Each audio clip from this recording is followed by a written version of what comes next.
something that we say here all the time. It's like you get to just light the boat on fire, right? So just burn the boats, cut the nets. Yeah. Otherwise, if you have plan B, you'll do plan B. If I have plan C, I will do plan C. It's way easier.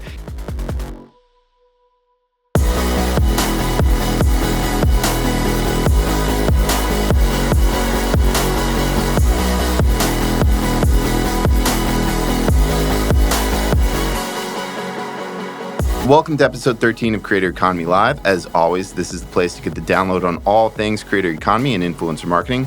We are your hosts, Keith Bendiz and Brendan Gann, and we are joined today by the legendary Ryan Serhant. Ryan is a jack of all trades, real estate broker, author, creator, and reality TV star. He was one of the stars of $1 Million Listings New York and its spinoff Sell It Like Serhant. He runs his own real estate firm here in New York.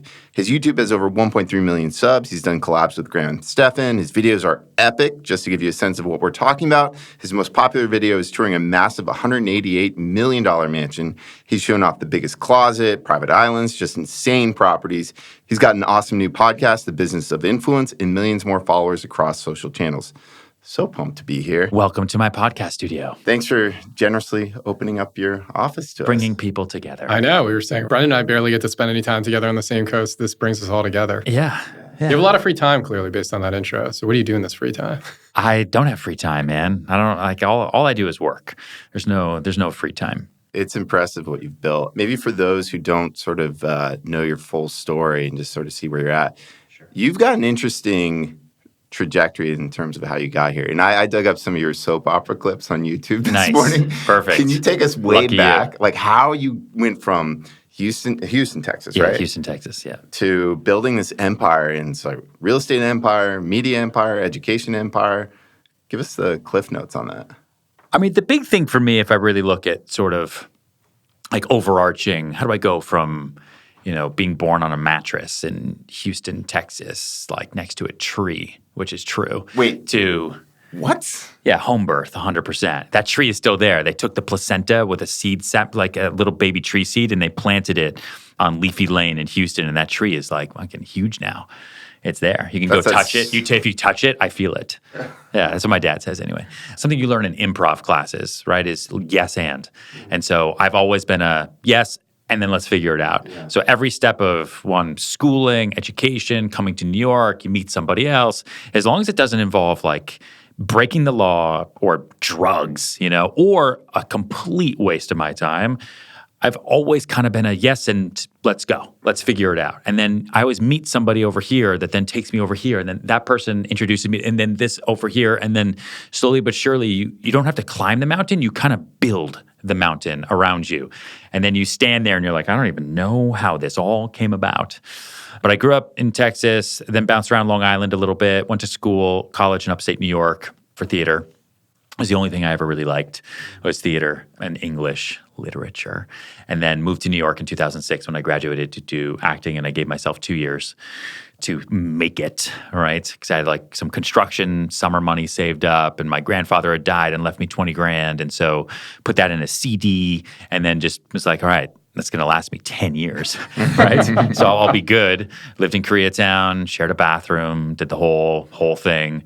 But I wanted to make sure I lived in Manhattan, whereas, a lot of people, especially today, everyone puts like luxury and quality of life over efficiency, right? Which never, ever made sense to me. I'm like, why would I ever live in Long Island or live in New Jersey to have like a true 1 or 2 bedroom with a view and a washer dryer if I got to commute an hour into the city? How do I buy that time back? Yeah. So I lived in 31st and Broadway, in the center of Koreatown, so I could be on top of every single train station. So my commute time would be 4 minutes, or I could walk everywhere.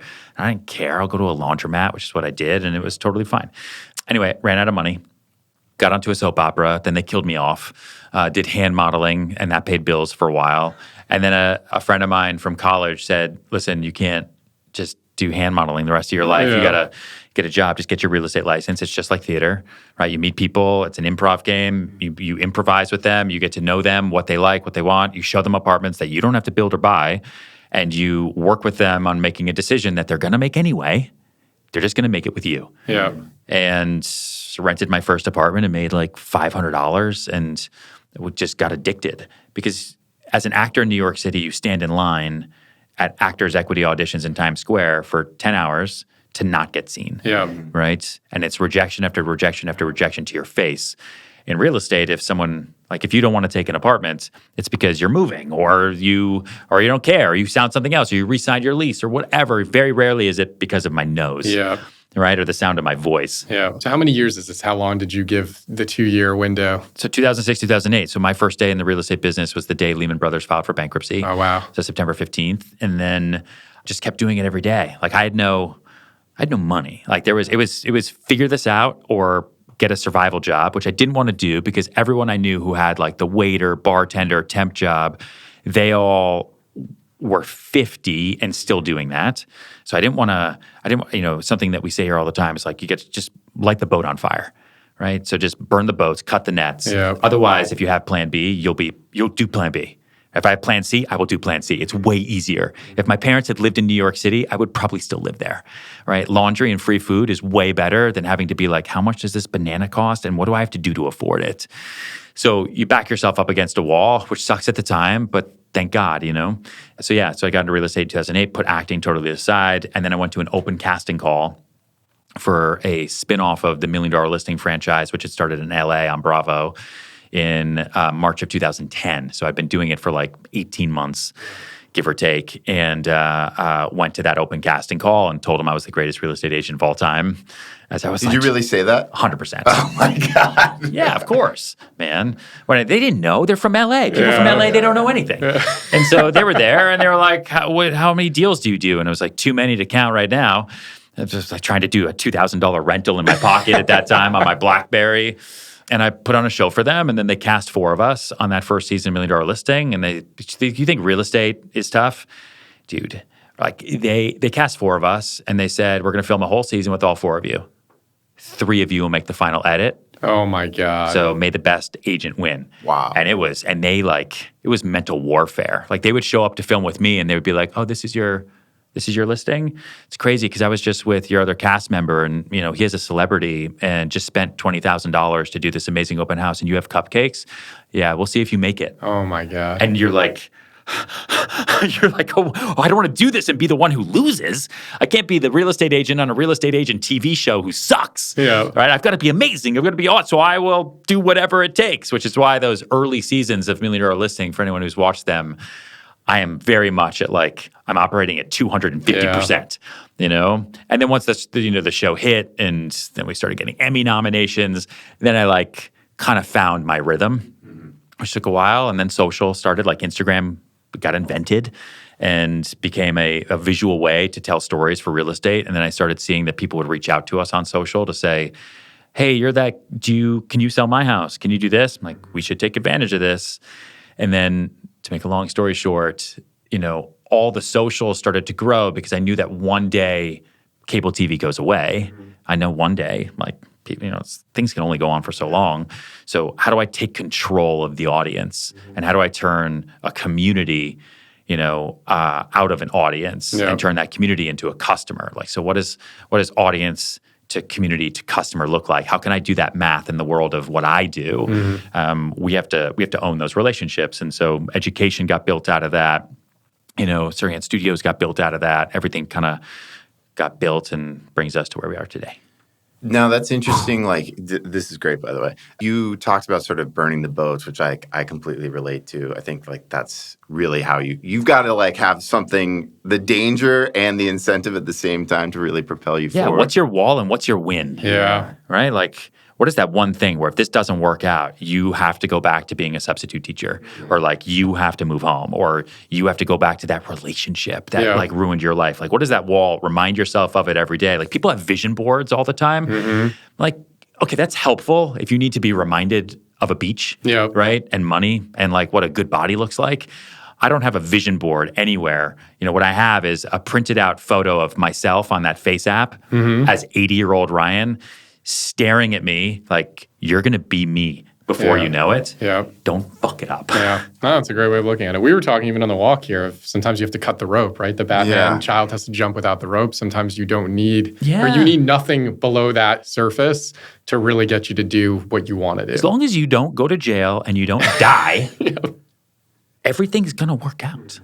Well, now, all right. So you're on the cable TV show, Yes. which is, and you've got super helpful. It's not lost on me. Yeah. No. But that's, I think the thing that's interesting is like, you could have been complacent within that and done pretty well.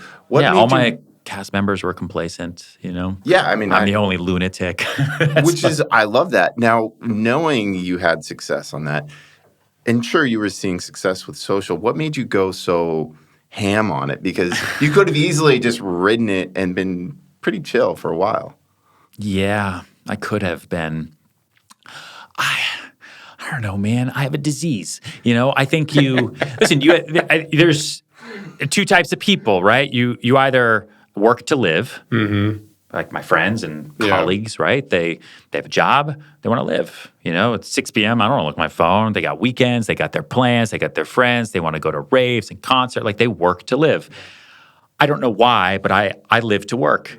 I don't think I'll be that way all the time. Yeah. Like, I definitely do think that there's a period in my future where I will be able to look back and say, I'm kind of glad I sacrificed some time and some fleeting moments of enjoyment so I can have the life today that other people can't. I'm very, very forward thinking all the time. Like, even I just came out of a meeting today talking about what our life as a company looks like 12 months from today. Everything I'm going to do today with you guys, everything I shoot later, the showings, the deals, the expansion markets we're going into, I've baked in my brain at least 1 year ago. So I try to live a year in advance at all times, because that also helps me with like the roller coaster of oh shit, bad things are happening. It's like, but we've planned for that already. And the social one, I think I just like it. Like, I think kind of like, you gotta, I know a lot of people who go ham for like 3 weeks. Yeah. And it's just hard. You got to be consistent. You got to be in it all the time. I was talking to our studios team yesterday, and we have our little HGTV for Gen Z channel called Listed on YouTube, which is our little passion project, right? Minimal investment on my part. We just it's a core small team where we just do short form real estate shows that are branded, but for just a different generation. How interesting. But we haven't missed a week in terms of a new episode in, I think, over 2 years. Wow. Right? And eventually, endurance for the win. And it's customer generation. Like, I think too, I saw whether it's the Kylie Jenners of the world or the Logan Pauls, like, if you can sell merch and makeup content to commerce, then what does the flywheel look like for a real estate business? How can I then take organic content, top of funnel, create a team that just does that all day long, and then what kind of customers do I generate? So for us, I generate salespeople and people who need salespeople. Everything else is like fan and audience, right? So salespeople and people who need salespeople. Salespeople come out of the organic content funnel, and we put them into two businesses. One is called Sell It Like Serhant, which is our education business. So it's an ed tech product for sales training for salespeople everywhere. It started as just real estate agents, and now it's salespeople across the board. So it's B2B, it's D2C. That is a 50-person payroll company now that handles those people. And we have 17,000 members, and it's a membership business in 110 countries. Those salespeople, as they get trained, if they're in real estate, on the brokerage side, we grow and expand with them. So we opened 6 markets so far this year, new states, all organically, all through education. So we've met all these great teams kind of through that B2B angle, where we now get to go to them, and our value proposition has already been created. We're not buying them, right? Yeah. We're kind of acquire hiring. And then the other customers, the people who need salespeople. So now I get to take all these salespeople that we've incubated, put them with the people who need salespeople. They do deals together. They create new content. Now I'm back at the top of the funnel, and then I go round and round and round and round again. And then you have other branches, and then we do the books, the podcasts, the stuff, the buildings. Well, it's a good proof point too, because we talk about this all the time. It doesn't matter what business you are in. I think people will default to, if I'm in beauty or fashion, content is such a big deal. Yeah. No matter what business you are in the content business in today's day and age. If you do not have content as a pipeline for upper funnel, I don't know how you're lasting right now and having relevance. I think you recognized that early. Yeah. How much do you feel the career so far in the 6 different career hats you've had was planned and sought out versus just being open to opportunity and then capitalizing?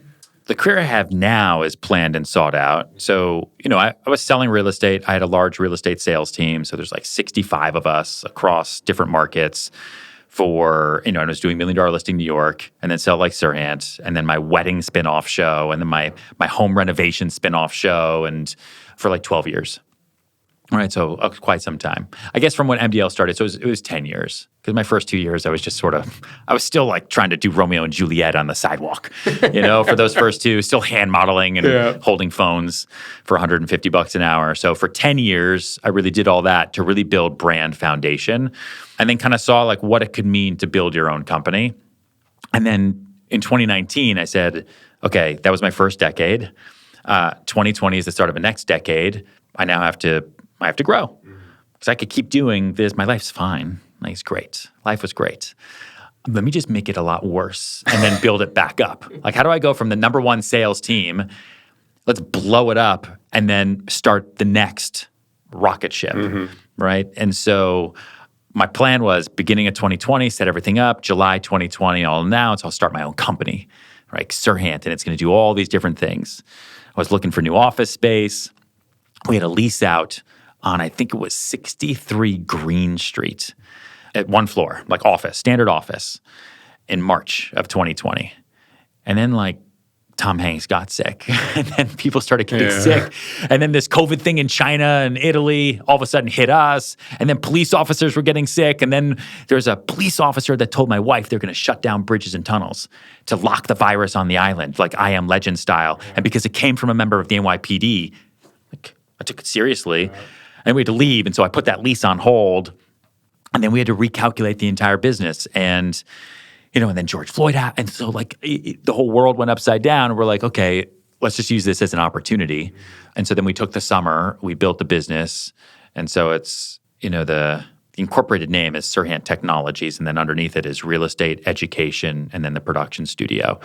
And then we launched in September 15th, 2020. So 12 years to the day. And then, so that has been very planned and calculated. Everything up until then has been a lot of yes and now it's, we're moving forward as best we can. Creator Economy Live. Join Keith and Brendan live and in person, as well as hundreds of brands in Vegas on January 17th for lively conversation and debate about everything in the world of influencer marketing and the creator economy. How do you structure the content team and social team? What does that makeup look like? Well, they're called Serhant Studios. So they're in part a cost center for the agency, and then in part a profit center and agency for outside brand deals. Okay. So kind of across verticals.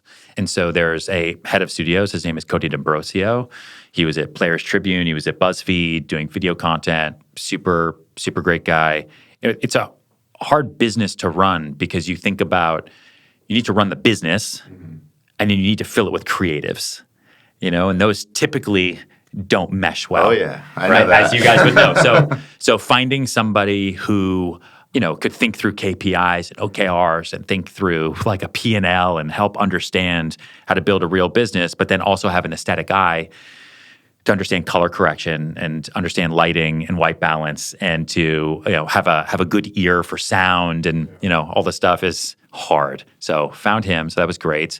A few of the guys that had been with me for a long time, Adrian Vasquez, Jason Puma, who were like early vloggers for me back in the day, joined in and kind of started to run brand and thinking about what that system looks like. And so we have a core team for property tours only. In New York, they're just doing the property tours, so like the on-camera and then the virtual tours all day long.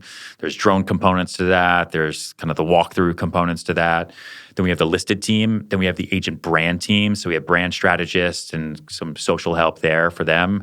We then have the Serhant social team. So there's a couple of those, and that's run by Calvin Hamilton, who I met actually when he was working with Gary Vee. So he's great, and he's a growth hacker guy, which is good, and we move quickly. And then I have my vlog team, who handles all my socials and craziness and deals with my stuff. And then we have podcasting. So we have Mikey here and Gabe. Studios is then in different markets for us, so different house markets. So we have studios in the Hamptons, we have studios in South Florida, and they kind of continue to grow there. It's definitely a unique value add. Yeah. Right? So how do you talked about OKRs, KPIs. Yeah. At a certain company size, especially when it's owner run, you can look at it and just say, this is clearly working and it's clearly paying off. But how do you dig into the nuances of how the content is performing for you? Kind of like you'd look at an e-commerce business, right? So you look at COGS, and so you look at like what is the cost of acquisition? What's the cost of actually doing the business? Like what are the unit economics? So sure, I can do property tours for agents all day long. It's great. What does it actually cost? Yeah. Like what does it cost per agent per production, right? What does our unit output look like? So if we're going to put the investment into creating the content, we want to make sure that we're putting that output out there. What is a high level goal? So that's what you call it, like a BHAG, right? So big, hairy, audacious goal. What does that look like? So our big, hairy, audacious goal was always, I want to be the most followed and subscribed to real estate brand in the world. Aren't you already that? Yeah, but now how do I keep it? How do I keep it now? How do I keep it? Because there's people, they're chomping at the bit, So I got to keep it. And then we look at it that way. Yeah. And then, I also, because it's big, and so now we have, all these other agents, and they're all in their own way influencers, and we have all this beautiful property. We've started to do really interesting deals with very unique companies that I never would have thought we would have done deals with, who aren't necessarily just interested in me anymore, which is great in my ability to, scale. Mm-hmm. So what does product placement look like in lofts, right? If we're going to take the videos and do the property tours anyway, and we have all these verticals, if you have a new water filter or you have new pillows or bed casings, et cetera, we can go to those owners and say, hey, our property tour is sponsored by Casper or whoever, and they don't care. It's like, sure, whatever. And so it helps then kind of cover costs for studios that way. And then we start to do the kind of the larger brand deals as they come down to kind of, real estate, but also luxury adjacent services. Like our oak tree is definitely sales and real estate. Yeah. And then there's lots and lots of branches. So like the education business that spun out of all this started with just how do I take my first book, which was Sell It Like Serhant, and turn it into a digital course? Because at first I thought I would do like a mastermind tour. And I did it once, and it like killed me. And I was like, I don't think I can do this on the road. Yeah. What if I could do it digitally pre-COVID? So we dropped that in August 2019, and it just crushed it. It was insane. And then COVID hits, and then the world changed, right? So you had every salesperson from any retailer ever who sat at home and was like, maybe I go do that. Yeah. And then that business went from, it was like this, it was fine, and then just kind of redefined itself into COVID, which was pretty wild. And there's a content play to that too. That's awesome. Well, I have sort of two thoughts. One is, what is your dream property like tour for YouTube? Let's do that one, then I've got another one afterwards. I've done a lot of them. We're selling this $250 million penthouse at Central Park Tower on the park that's wild. Like, that's a great tour. The first one that we mentioned, the first one I ever did, where it's like, am I really doing like what I do on Bravo? Am I going to do this on YouTube? Like, this is like, when I shot that, I think you can tell. Like, I had sneakers on, I had a mustache. Like, I was in LA for the Sell It Like Serhant book launch. So I was on a book tour and just happened to like have access to this thing. And I'm like, there's a helicopter. All right, let's go shoot it. And like 15 million people watched it. If 15 million people watched an episode of $1 Million Listing New York, huge. Like, it's never, that doesn't happen. That was your first ever YouTube? That's hilarious. Same thing like my first ever TikTok. Like a day later, it was like a bedroom tour of a cool loft we had in Dumbo in Brooklyn. It's like 1.3 million views. And so I'm from the mind of like, if you can pull in 800,000 to 1 million viewers live, right, on Bravo, that's season renewal after season renewal after season renewal. Like in one day. And it used to be in exclusive agreements that sellers and developers would want me to put things on TV. And it shifted real fast to, okay, we'll hire you, but can I be on your YouTube channel? Yeah. I'll give you my entire building, but we want to be on TikTok. And also, can you promote my daughter? Oh my God, I love that. That's amazing. Listen, I am for hire, right? It's whatever it takes. If it's a $1 billion sellout, it's a $50 million penthouse. Yeah. But going back to your original question, like in New York, we don't have access to celebrity homes, right? Celebrities have places here, but they're pied-à-terres, they're part-time, or they're super private because of security. Like I don't have the insane LA type stuff, right? I think it would be, I don't know. One day I'll give a tour of Tom Brady's house, and that would probably be like I'll call it at that point. You ever want to do a ghost town? I think so we could have. It's all schedule. Yeah. One of the most fun tours we ever did was a couple summers ago, back before my life was as crazy as it is now. And we just had more time. And I was like, guys, let's do like a 3-episode, so YouTube arc, where we go to Colorado, right? And we go to Colorado and we'll go see my parents. I'll do a house tour of the house that I grew up in Colorado, put my parents on camera, and then we'll get a call and we're going to go see John Hendricks, who founded the Discovery Channel, and we're going to go see his ranch because that guy like bought mountains and turned it into his own personal house and then put like millions of dollars worth of cars there. It's a hotel. It's everything. It's insane. You get there by helicopter. And we'll do this like 3-episode thing and we'll do a road trip to it. Those are like millions of views per episode. Like that was awesome. If I was a professional YouTuber, I would do stuff like that all day. But I am a professional salesperson. Did you go to the tree? Did you tour the tree? The tree in Texas for no, I've not done. I haven't been in Houston in a while. That'll make a good episode. Yeah, my birth tree. Yeah, next time I'm in Texas, I'll definitely do that. Next time you're in California, if you want to go to a ghost town. Yeah, have I told you about this already? I don't know. Did you buy Ghost Town? Yeah, with some buddies. Yeah, now it's like a YouTube channel with like 1.5 million subs. So that's insane. Good collab if you ever want to do it. I definitely. Next time I'm in California. Yeah, ping me. Mikey, let's remember that. One thing you referenced, and I wanted to ask you about, was like rejections. As an actor, you were constantly going in and having to get rejected. And I feel like there's a common theme of like so many successful people where they had jobs, like maybe it was like a telemarketer or an actor, where you were constantly faced with rejection and almost like inoculated you from like that fear. Yeah. And so you just like propel yourself forward because you're like, I've been rejected 1 million times. I'm good. Yeah. Do you feel like that like feeds into all this? 100%. Some of our top salespeople we have here they're not like rich kids. The rich kids and the wealthy people that we have, at the firm, they're great. Yeah. But they have a different understanding of life than, I have an agent here. I met him selling T-shirts, right? He was a T-shirt salesman, and he wanted to he would make custom merch, I think in his house. He does huge deals all day long now because he just knows how to move. Yeah. I think spending those 2 years in New York City with constant rejection, living with 2 roommates who had real jobs, making money, and me being nervous at all times, like that, I don't forget that ever, And so I think you have to appreciate the struggle as much as you possibly can and work for it. Otherwise, you won't understand the level at which your ceiling can really rise. Yeah. Like if there's always that comfort blanket, you're always going to be warm. Why Gen Z, millennial, I think the term sales has a negative connotation, but I value sales experience straight out of college more than probably anything else. And I don't care if you're going into marketing, operations, finance, you're still selling all day long. You're selling your family, you're selling your colleagues, you're selling external. Yeah. I just think that experience is invaluable. Sure. Yeah, some of the best salespeople all started as waiters. Like to be able to have that kind of fresh-faced personality. Every single table you go to, you have to have a good memory. You have to move fast, right? And you're upselling.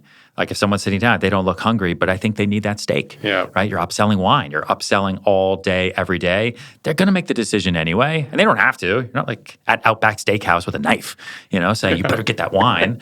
Like you're learning how to make, customers with the 2 C's, right? In the first 30 seconds, you're giving someone a compliment and you're finding something in common right away, right? Always. Compliments are easy with regards to close because everyone figured it out, right? You're finding something in common. So obviously you're at a restaurant or whatever scenario you're in. And then you're just building those customer relationships kind of over and over and over again. And so I look for those people a lot. You have to invest a lot into them because it takes time because they don't have the network, right? But they definitely understand the power of work. And I think Gen Z, for as much flack as everyone gives the next generation, which I think if you went back to the Civil War, I'm sure they were giving their next generation flack too because they were like, you don't know what we've been through, and that's how we all sound now. I just think they have tons of options. Yeah, exactly. Like if I was born with an iPhone, I don't know. Like I would have made different choices my entire life. Yep. Like if you can make money on your phone today and you're 12, Yep. It's why UPS drivers are now going to get paid $170,000 a year, benefits included, because how else are you going to be able to incentivize everyone to drive a truck? Yeah. Which then pushes up costs for everybody. How do you then speak to, so we deal with creators all day long, we deal with brands all day long, this generation of creators who made money building content. See, you're an interesting use case. You had this business and then this content empire exploded and helped the business as well, but the business core was already there. Yeah. For all of these creators who are now making money off of content but feeling a little bit either burnt out or just questioning the longevity of doing that at scale, sure. They're very confused at how do I turn this into businesses? Yeah. So you're seeing shitty products being launched because you just want to get some revenue from products. All the subscription services, the ad revenue, they're almost confused on how do I even do this? I guess when you talk to people who are creating and trying to build business, what do you say to them? What do you encourage them to do? One, it depends on what they want to do. I think they have to understand what do they want their life to look like, right? And understand that if you have a great following on social, you probably have about 5 years. Right, before people get bored. Like it is what it is. Like Casey Neistat was doing a video every single day, right? And he built his audience and doesn't do that anymore, right? He used to look forward to Logan Paul's vlogs all day, every day. I don't even remember the last time he put one out. Clearly he's doing well. And so like you just have to take a step back and understand that what you built is an audience. So you built an audience that likes you for what reason, and you had to have like a real visceral, honest chat with yourself as to like, what are they following me for? Is it my body? Yeah. Right? And am I really going to be another person who goes into bathing suits? Is it because of my body but fitness, in which case I can turn that into an energy drink, right? That's why you've got the Whoop band. I use the Whoop band for a lot of different reasons. It helps track workouts and then sleep, although I know when I sleep. But it also helps me keep the rest of my bracelets above my palm. So I also have it that way.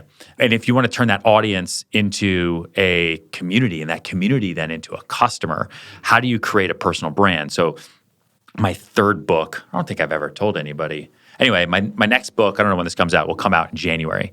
And so it's called Brand It Like Serhant. And so it's for the creator economy and for the influencer, but kind of for anybody on how to build a brand in the 2020s and 2030s that can actually generate revenue so that you're not just out there running around making cool videos and then trying to figure out how do I make enough money so I can buy my first house, right? Or you're not out there kind of blowing everything in the first couple years and then what are you going to do? It's going to be dance monkey for the rest of your life. So you don't want to do that. So how do you actually create something? And a lot of times what I'll tell people is like, what are you absolutely best at? So for me, I'm best at I'm the face, brand and expand. And I can have the customer conversations. I need people behind me that do everything else. So, when we're in recruiting and hiring for our businesses, we're always looking for people who are uniquely qualified at what they do.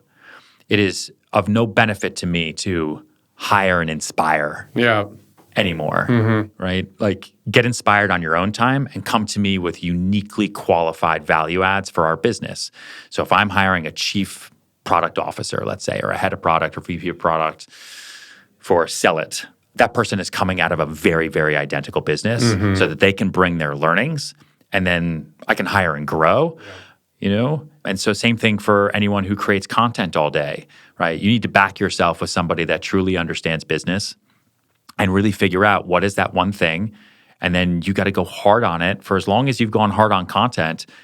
If it's taken you 3 years to build whatever following you have, expect it to take 3 years now for you to be associated with this new business because you're going to have to shift people's identity for you the same way I have to do now. For a long time, people knew me as celebrity real estate broker, kind of a wise ass, sometimes jumps in people's pools because that scene played over and over and over and over and over. And then I made a conscious effort of, okay, so that took me 10 years to get to there. So now I'm 3 years into shifting it to Ryan Serhant, real estate broker, entrepreneur, CEO, tech investor, thought leader. Yeah. And it's slowly working. People still stop me on the street though, and they're like, "Oh, are you taking your pants off?" Like, no, I don't do that anymore, man. You're the pool guy. Yeah, exactly. Well, I think the book is so well timed, first of all, because I think that message is critical right now. And I do want to be the first to say on record, if you sold GAN, Speedos, or wetsuits, I'd buy them. I think that is on brand. I'm in. Dude, you should do it. You should do it. I got to get back on the grind of taking a little bit of a beat on the content. But yeah, it was funny. We were talking to Brian yesterday. I'm pretty shameless now. I think I'll do just about anything. Dude, so anybody, like, what is it? Like Chris Rock, he's like, I don't care. I'm drinking Coke and I'm drinking Pepsi. Whoever's paying me the most. Which then there's a whole conversation of like authenticity and what do you believe, what do you not believe, and then you have AI and you have deep fakes, and I don't know how to believe anything I see now as I'm scrolling through. If it's Biden and then Trump or whoever, I believe nothing ever. Yeah. Like, I don't even know at this point. Like, you're going to start seeing videos of me with my voice doing property tours in Singapore, and it won't be me. Yeah. So that's a great point. It's pretty wild. So there's a benefit to that.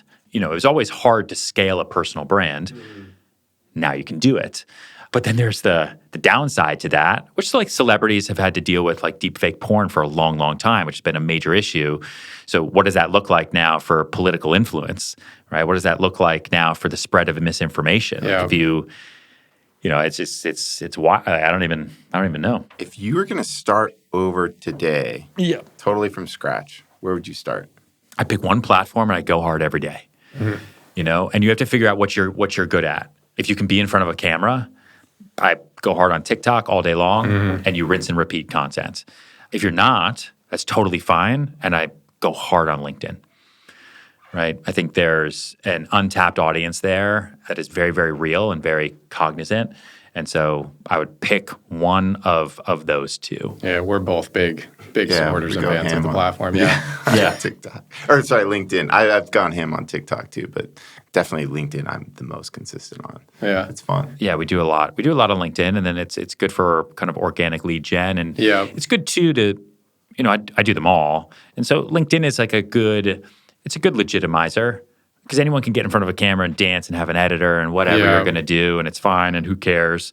What do views even mean anymore? Exactly. Like, you're scrolling, I see it's 90 million views on someone, and they're like squeezing an orange, or it's like, so it means nothing anymore. And harder to build an audience on TikTok versus LinkedIn. The audience is highly valued once they're actually following you. Yeah. And then what's the next thing? So what is your personal identity? How do you own that IP? What do you want to be known for? But I think really, really keep it niche. Yeah. Keep it niche and keep it consistent. Like I remember when we first started building Sell Like Serhant, and I was like, we're going to do sales training for every salesperson all over the place, which is eventually what we'll get to. But I got great advice from somebody that said, the number one educational resource online in terms of like gross profit is? I was like, I don't know, Harvard Online. I don't know. Like, there's a guy. It's how to train your orchid. No way. So it's flower training for gardeners on how to keep orchids alive and how to breed orchids. Guy crushes it. Wow. So hardcore niche, and you own that audience. That's where I would start today. So niches, like, what is your thing? Yeah, niches. Yeah, niches create riches. If you're the best at anything, you will do well. And so do you go into the place where it's hard to become the best, or do you go to a place where it is the best? Do you ever worry about, there was an article the other day, I think it was Business Insider, but I don't want to get that wrong, so we'll post it. But it said the kind of the riches and the threats of D2C founder brands. So a lot of these companies D2C founded, the owner is the face, they were the creator, they do something or they fall out of fashion, it kind of hurts the brand long term. Do you ever think about longevity of the brand, and how much do you try to keep your face assigned to it or try to create this other entity outside of it? Yes. I mean, that's my life, right? So key man life insurance is a real thing in case you die. And then you go both ways. Like, I thought about maybe not calling the company Serhant. I looked at lots of different options because I have the same fear. I'm like, what if something happens? I don't know. But then if something happens to me, do I care? So it's like, so what is going to drive the brand? Is it flowerboxrealty.com or is it Serhant.com? Yeah. What's going to drive lead flow? And so I think you just have a responsibility as a creator founder to not make mistakes. Yeah. Like, don't be an idiot. Like, every time we film, when someone says, well, I don't want to go on camera because, these TV shows make people look stupid. I'm like, they only make people look stupid who are stupid. Yeah. Like, if you don't want to be an asshole, don't say asshole things. Mm-hmm. And then people are like, well, I might. Like, okay, then you probably shouldn't do that. So you have a responsibility to your audience, to yourself, to your family, to your business to be healthy, to not do stupid things, to not make dumb mistakes, to be super, super reputation and brand focused, but also understanding that the world moves super fast. Yeah. And things are a heart attack on a Monday, and then they're not that bad on Tuesday because there's another heart attack. Like, what's that girl? She was the one who saw something invisible on an airplane and freaked out. Yeah. Mm-hmm. I might put money down that might be one of the greatest PR stunts of all time. Because then 2 days ago, she comes out with like fire photos with some company that's about to come. Yeah. And no one's going to care that she saw invisible things. It was just some random thing, that started to create an audience. And I think you might see more of that stuff, which sucks. Yeah. But it is what it is. Yeah. Do you have any favorite creators or favorite brands from a social perspective that you watch and love? Yeah, I have a lot. I mean, OG, I don't think I would be in the creator space if it weren't for Casey. I think a lot of people say that.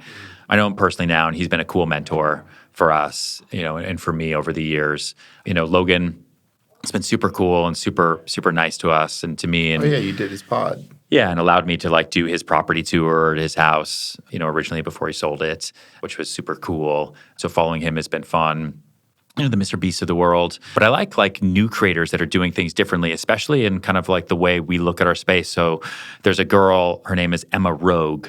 And so she has a vintage thrift store in the Lower East Side. Super young, based in New Jersey, but she went from Depop, right, to TikTok and now has her own store and is opening up other stores and is selling vintage clothing, all based on kind of, her personal brand that people get excited about and, has created this unique kind of following, which I think is super fun. That's awesome. We should have her on. That's an awesome story. Yeah, her name is Emma Rogue. She's great. Thank you so much for doing this. Any last parting thoughts or anything? If you're looking to buy or sell a home, there you go. My email is ryan@serhant.com. I should have hit you up. Thanks for having me, guys. Thanks so much. Appreciate it. Yeah, this was fantastic. Thank you for hosting us. Thanks for getting us in person. This was really amazing.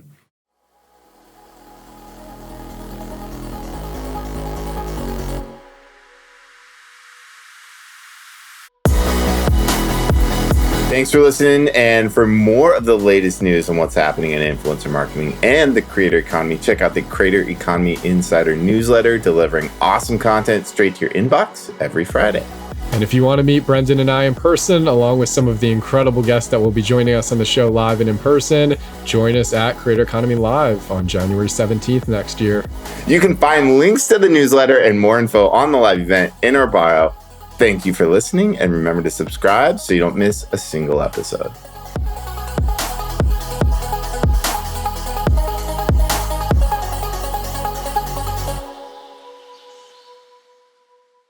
This podcast is brought to you by Linkia, the #1 influencer marketing partner for the world's leading brands. Having executed over 3,000 campaigns for more than 650 brands, Linkia combines technology powered by Google Vision AI with award-winning service to deliver measurable influencer results.